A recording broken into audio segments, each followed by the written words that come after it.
ఇప్పుడు ఇందులోకి షుగర్ వేసుకుందాం, పావు కప్ దాకా, అంటే సరిపడా మీరు తినే తీపిని బట్టి.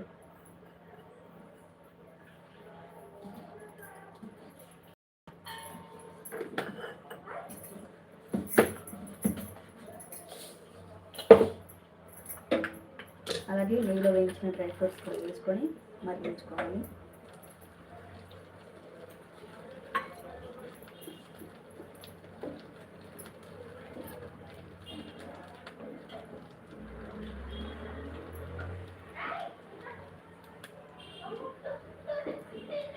సగ్గుబియ్యం మధ్యలో వైట్ ఉండకుండా కొంచెం అంటే మొత్తం ట్రాన్స్పరెంట్ లాగా అయిపోవాలి, ఉడకాలి. అలాగే సోరకాయ తురుము ఉంది కదా, దాన్ని కూడా బాగా ఉడకపెట్టుకోవాలి.